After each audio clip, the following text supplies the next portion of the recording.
नमस्कार दोस्तों। भारतीय इतिहास के पन्नों में अत्यंत सुंदर साहसी रानी पद्मावती का उल्लेख है। रानी पद्मावती को रानी पद्मिनी के नाम से भी जाना जाता है। रानी पद्मावती के पिता सिंघल प्रांत श्रीलंका के राजा थे। उनका नाम गंधवर्धन था और उनकी माता का नाम चंपावती था। पद्मावती बाल्यकाल से ही दिखने में अत्यंत सुंदर और आकर्षक थी। उनके माता पिता उन्हें बड़े लाड़ प्यार से बड़ा किया था। कहा जाता कि बचपन में पद्मावती के पास एक बोलता तोता था जिसका नाम हीरामणि रखा गया था। महाराजा गंधवर्धन ने अपनी पुत्री पद्मावती के विवाह के लिए उनका स्वयंवर रचाया था, जिसमें भाग लेने के लिए भारत के अलग अलग हिंदू राज्यों के राजा महाराजा आए थे। गंधवर्धन के राज दरबार में लगी राजा महाराजाओं की भीड़ में एक छोटे से राज्य का पराक्रमी राजा मलखान सिंह भी आया था। उसी के स्वयंवर में विवाहित राजा रावल रतन सिंह भी मौजूद थे। उन्होंने मलखान सिंह को स्वयंवर में परास्त करके रानी पद्मिनी पर अपना अधिकार सिद्ध किया, धूमधाम से विवाह रचा लिया। इस तरह राजा रावल रतन सिंह अपनी दूसरी पत्नी रानी पद्मावती को स्वयंवर में जीतकर अपनी राजधानी चित्तौड़ वापस लौट गए। प्रजा प्रेमी और न्याय पालक राजा रावल रतन सिंह चित्तौड़ राज्य को बड़े कुशल तरीके से चला रहे थे। उनके शासन में वहाँ की प्रजा हर तरह से सुखी और संपन्न थी। राजा रावल रतन सिंह रण कौशल और राजनीति में निपुण थे। उनका भव्य दरबार एक से बढ़कर एक महावीर योद्धाओं से भरा हुआ था। चित्तौड़ की सैन्य शक्ति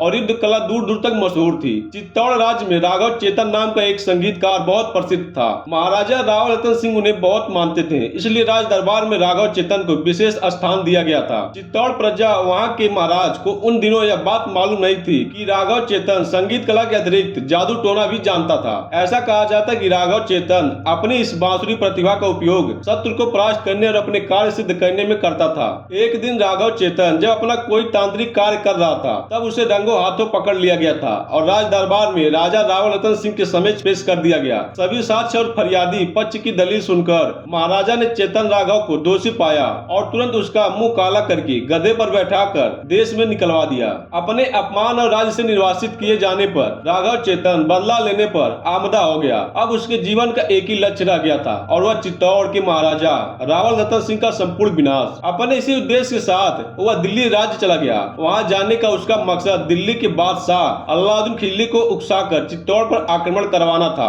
12वीं और 13वीं सदी में दिल्ली की गद्दी पर अलाउद्दीन खिलजी का राज था। उन दिनों दिल्ली के बादशाह से मिलना इतना आसान कार्य नहीं था, इसलिए राघव चेतन दिल्ली के पास स्थित एक जंगल में अपना डेरा डालकर रहने लगा, क्योंकि वह जानता था कि दिल्ली का बादशाह अलाउद्दीन खिलजी शिकार का शौकीन है और वहाँ पर उसकी भेंट जरूर अलाउद्दीन खिलजी से हो जाएगी। कुछ दिन इंतजार करने के बाद आखिर उसके सब्र का फल मिल जाता है। एक दिन अलाउद्दीन खिलजी अपने खास सुरक्षा कर्मी लड़ाकू दस्ते के साथ घने जंगल में शिकार खेलने पहुँचता है। मौका पाकर ठीक उसी वक्त राघव चेतन अपनी बांसुरी बजाना शुरू करता है। कुछ ही देर में बांसुरी के सुर बादशाह अलाउद्दीन खिलजी और उसके दस्ते के सिपाहियों के कानों में पड़ते हैं। अलाउद्दीन खिलजी फौरन राघव चेतन को अपने पास बुला लेता है। राज दरबार में आकर अपना हुनर प्रदर्शित करने का प्रस्ताव देता है। तभी चालाक राघव चेतन अलाउद्दीन खिलजी से कहता है। अलाउद्दीन खिलजी तुरंत राघव चेतन को पहलियां बुझाने की बजाय साफ साफ अपनी बात बताने को कहता है। तब राघव चेतन चित्तौड़ राज्य की सैन्य शक्ति, चित्तौड़गढ़ की सुरक्षा और वहाँ की संपदा से जुड़कर एक एक राज खोल देता है और राजा रावल रतन सिंह की धर्म पत्नी रानी पद्मावती के अद्भुत सौंदर्य का बखान भी कर देता है। यह सब बातें जानकर अलाउद्दीन खिलजी चित्तौड़ राज्य पर आक्रमण करके वहाँ की संपदा लूटने, वहाँ कब्जा करने और परम तेजस्वी रूप की अंबार रानी पद्मावती को हासिल करने का मन बना लेता है।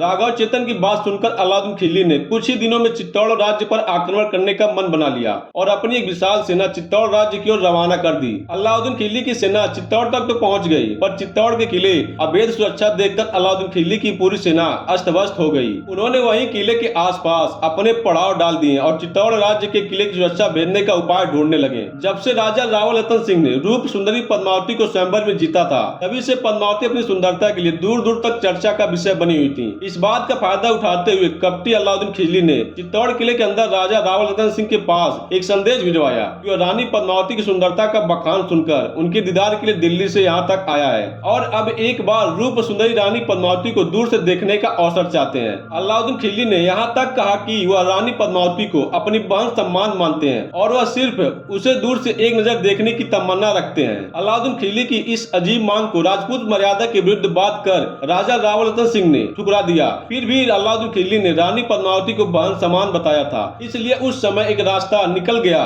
पर्दा के पीछे रानी पद्मावती सीढ़ियों के पास से गुजरेंगी और सामने एक विशाल काय शीशा रखा जाएगा, जिसमें रानी पद्मावती का प्रतिबिंब अलाउद्दीन खिलजी देख सकते हैं। इस तरह राजपूताना मर्यादा भी भंग न होगी और अलाउद्दीन खिलजी की बात भी रह जाएगी। शर्त अनुसार चित्तौड़ के महाराजा ने अलाउद्दीन खिलजी को आईने में रानी पद्मावती का प्रतिबिंब दिखा दिया और फिर अलाउद्दीन खिलजी को खिला पिलाकर पूरी मेहमान नवाजी के साथ चित्तौड़ किले के सातों दरवाजों पार कराकर उनकी सेना के पास छोड़ने खुद गए। इसी अवसर का लाभ लेकर कपटी अलाउद्दीन खिलजी ने राजा राव रतन सिंह को बंदी बना लिया और किले के बाहर अपनी छावनी में कैद कर लिया। चित्तौड़ राज्य के महाराजा को अलाउद्दीन खिलजी गिरफ्त से सकूल मुक्त कराने के लिए रानी पद्मावती, गौरा और बादल ने मिलकर एक योजना बनाई। इस योजना के तहत किले के बाहर मौजूद अलाउद्दीन खिलजी तक यह पैगाम भेजना था कि रानी पद्मावती समर्पण करने के लिए तैयार है और वह पालकी में बैठकर किले के बाहर आने को राजी है। और फिर पालकी में रानी पद्मावती ने उनकी सैकड़ों दासियों की जगह नारी भेष में लड़ाके योद्धा भेजकर बाहर मौजूद दिल्ली की सेना पर आक्रमण कर दिया और इसी तरह राजा राव रतन सिंह को अलाउद्दीन खिलजी से मुक्त करा लिया जाए।